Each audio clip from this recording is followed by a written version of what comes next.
मन की अति सोच को जीतने के 3 गुप्त सूत्र। सारिका बिस्तर पर लेटी थी, पर नींद उसकी आंखों से कोसों दूर थी। उसका मन किसी रेस ट्रैक की तरह बन गया था, जहां विचार बेतहाशा दौड़ रहे थे।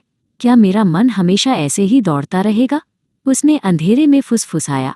उसके सिर के अंदर विचारों का एक गहरा, अशांत भंवर घूम रहा था।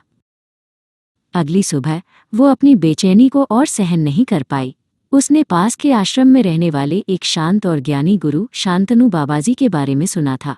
एक नई उम्मीद के साथ वो शांत स्थान की ओर चल पड़ी, जहां उसे अपने सवालों के जवाब मिलने की आशा थी। आश्रम में पहुंचकर उसने शांतनु बाबाजी को एक बड़े पेड़ के नीचे बैठे देखा। उनके चेहरे पर एक निर्मल मुस्कान थी। सारिका ने उन्हें प्रणाम किया और अपने मन की सारी उथल पुथल उनके सामने रख दी।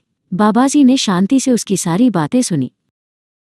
बाबाजी मुस्कुराए और बोले, बेटी, पहला सूत्र है साक्षी बनना। तुम अपने विचारों की निर्माता नहीं, बल्कि उन्हें देखने वाली दर्शक हो। जैसे आकाश बादलों को बस देखता है, वैसे ही तुम अपने विचारों को देखो। तुम आकाश हो, विचार नहीं। सारिका ने आंखें बंद करके अभ्यास शुरू किया।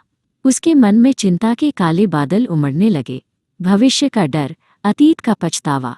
एक पल के लिए उसे लगा कि वो फिर से उसी भंवर में खो जाएगी। लेकिन फिर उसे बाबाजी के शब्द याद आए, मैं दर्शक हूँ। जैसे ही उसने ये भाव मन में जगाया, चमत्कार हो गया। चिंता के बादल धीरे धीरे छटने लगे और उनके पीछे एक शांत, निर्मल नीला आकाश दिखाई देने लगा। उसे पहली बार सच्ची शांति का अनुभव हुआ। अगले दिन बाबाजी ने दूसरा सूत्र बताया, कर्मयोग। मन या तो अतीत में भटकता है या भविष्य की चिंता करता है।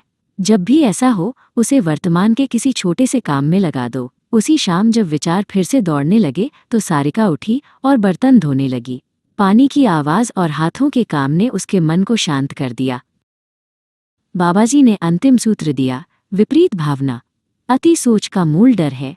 अंधेरे से लड़ो मत, बस प्रेम और कृतज्ञता का दिया जला दो। डर अपने आप भाग जाएगा। उस रात जब चिंता की एक हल्की सी लहर ने आने की कोशिश की, तो सारिका ने आंखें बंद कर लीं। उसने अपने प्यारे परिवार, अपने स्वस्थ शरीर और सिर पर मिली छत के लिए मन ही मन धन्यवाद दिया। उसके मन के अंधेरे में 3 छोटे सुनहरे दिए जल उठे। अब सारिका बदल चुकी थी। उसके चेहरे पर एक स्थायी मुस्कान थी और मन में गहरी शांति। वो अपना हर काम पूरे ध्यान से करती। अति सोच खत्म नहीं हुई थी, पर अब उसे प्रेम और जागरूकता से शांत करने का रहस्य उसे मिल गया था।